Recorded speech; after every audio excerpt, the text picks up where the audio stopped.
Yo, Wagwan, hope you're having a good day. If you're tired of your melodies sounding thin, harsh, and unprofessional, then this video's for you, because I'm about to share my secret sauce for mixing melodies to make them sound smooth, analog, and professional. But before we beat up the prince of an almost extinct alien race before making him our best friend, I've got a question for you. That question is, what's the #1 effect that you need to add to every melody? Leave your answer in the comment section down below. If you don't know, don't worry, because I'll be revealing the answer later on in the video. Just stay tuned. Let's get into it. So this is what I do with every single melody that I create. So let's start. First of all, you need to start with a good sound. If you don't have a good sound, it's going to be hard to mix it and get it to sound good. But this is the sound that we're using with no effects.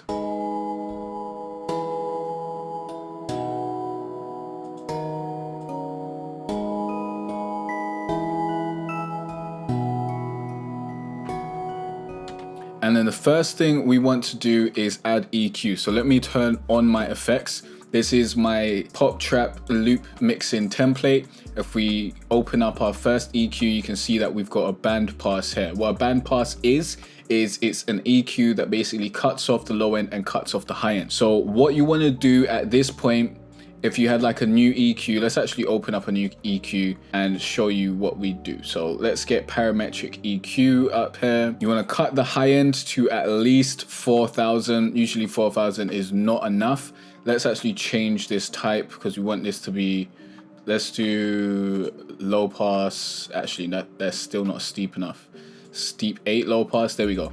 If we go to about 4,000, that's generally where you want to start, but I'll usually push it to about 2.5. And we want to create a low pass, a high pass as well down here. We'll change this order to steep, and we'll move this to at least 150. Generally, I'll go a little bit more, maybe to about 200, but we'll see. It depends on the sound. You don't want to change it too much. So let's make sure this is on. Let's listen back. Oh, let's turn off this one.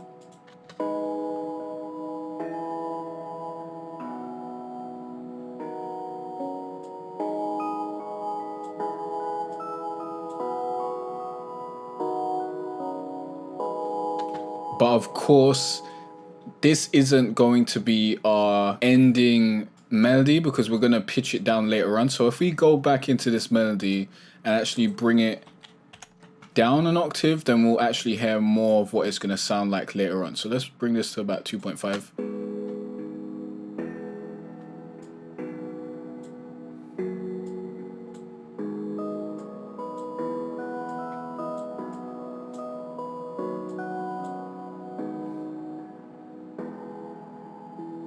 That sounds very good. For me, I like to focus my main melody in the middle of the frequency spectrum, but different melody parts should sit in their own space in the frequency spectrum. So you want to cut some more and leave some more for different melody parts. For example, if we go to my art preset, you can see we've cut a little bit more, basically cut around, a little bit more of the low end. So over here, we got the low end cut to about 187. Here we got it cut to 272. And we've cut way more of the high end. So we're actually limiting where it goes. When you're doing this, it's important to listen to both of the sounds together to see if you can hear both of the sounds coming through quite clearly.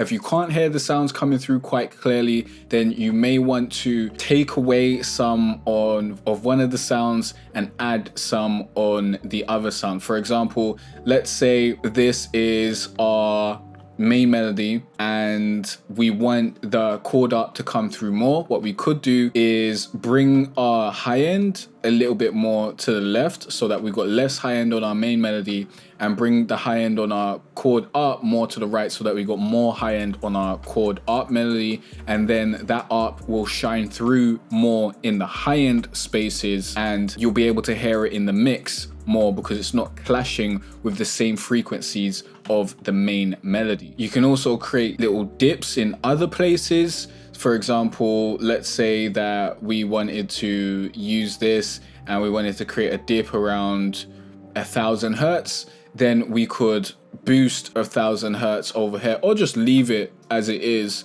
and this would make this chord up shine through more at the 1,000 hertz range. But that's not something that we're really going to tackle in this video, because that's a more in-depth mixing guide, and we can get into that in a fully fledged mixing video. So let's go back to this one melody. We want to go through and mix one melody here. I just wanted to give you some more overview on how to use EQ. So as you can see with this EQ, I've gone, you know, way more than I usually would. I think in this one we went to like 2.6, and then over here we're at 200 hertz, but over here we're at like 187, which is basically the same. So let's get rid of that and let's focus on my normal EQ. So I'll add 2 of this, basically the same EQ. This comes in a little bit more than this 187, actually a little bit less because it's 167. But basically we want to use these 2 EQs to make sure that we're getting rid of the low end and the high end that we want to get rid of. So if you play it back, this is what it sounds like with these 2 EQs that I usually use.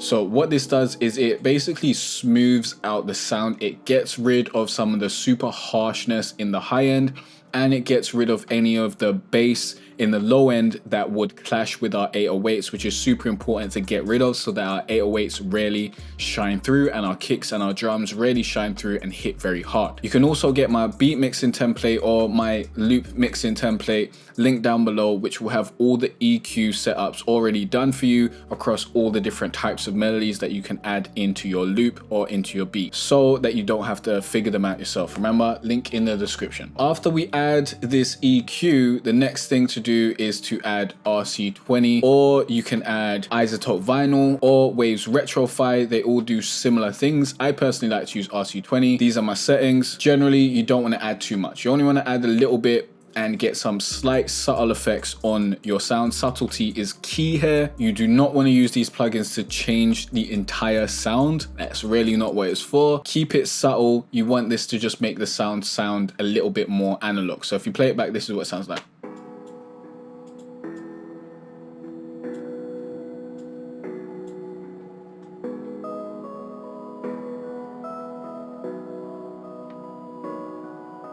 You can also add some compression at this point if the sound is too dynamic in parts, if it's getting too loud. Like let's say it's over here for the majority of it and then it starts bouncing all the way up here.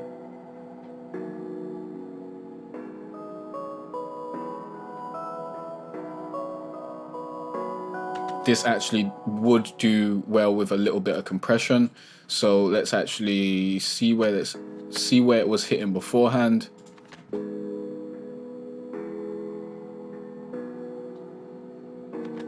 Around -27.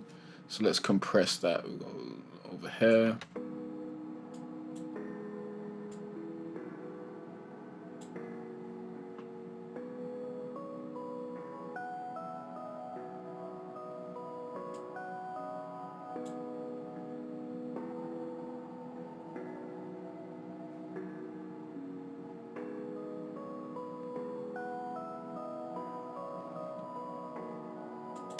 Perfect. Then the next thing we want to do is we want to bring it up an octave, as I showed you in the beginning. The reason why we brought it back down is so that we just hear what it sounds like with the effects.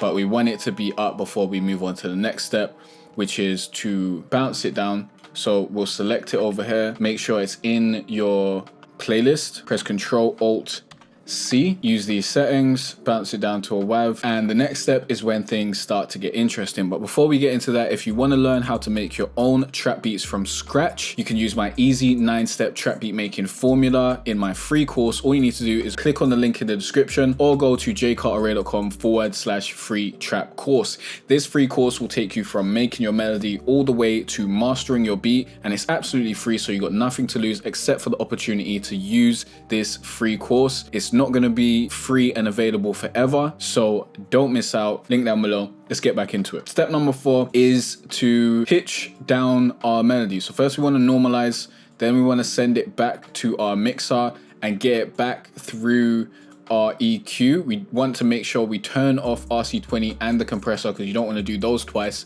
But it's great vibes to go through our 2 EQs another time. So this is what it sounds like right now.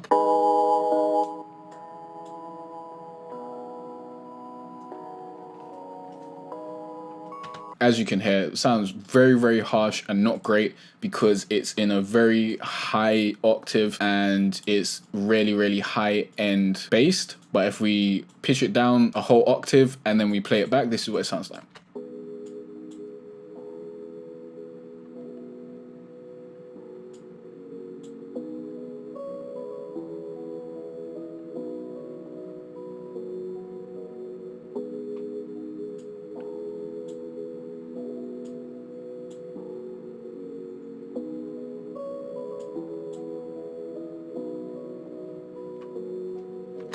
And if there is some harshness going on that we don't like, we can use EQ sweeps to get rid of that.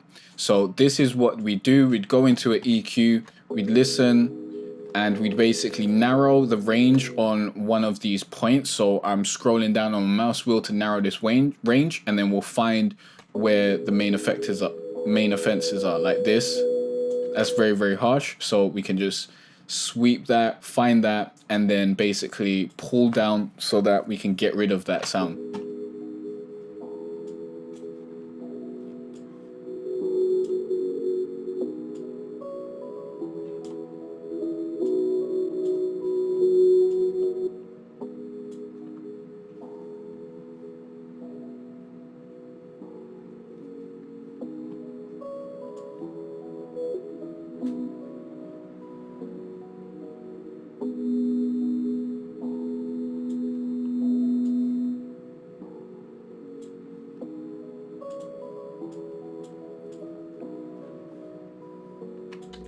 This will just get rid of any of the ringing that you'll hear in your ear or the harshness and stuff like that. This will smooth out the sound and just make it sound way better. This is super important. If you're not doing this, your melody can become very tiring on your ears and just sound terrible. You really don't want any ringing or harshness going on. At this point, we want to bounce it down again. So Control-Alt-C, bounce that.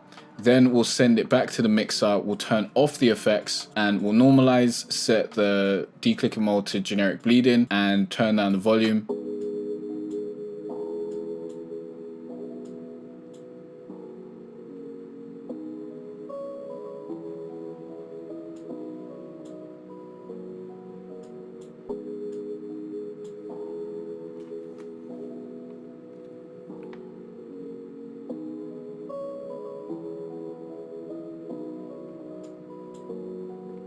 And generally, I'll want my melody to like hit around here, like within the word chorus on my first track. But you can set your volume however you want to set it. I like to mix low so that I have space to master everything high and limit everything back up to a certain point, and it gives me enough headroom and stuff. And it's just generally good to mix lows because then you're not putting a lot of stress on your ears so that your ears aren't worn out by the time you finish making your loop or beat. So this is what we end up with.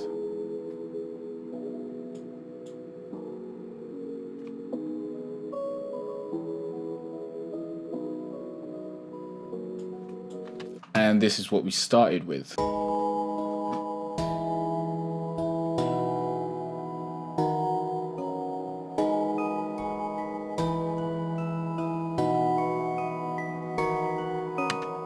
See how it's just way smoother, sounding way better, way more analog, and beautiful ambient in the background, not getting in the way, but also we can actually hear the melodic tones and we can enjoy it to its fullest extent. Now, earlier on in the video, I did ask you a question and I am a man of my word, so I'm gonna give you that answer right here. That question was, what's the #1 effect you need to add to every melody? And the answer is EQ.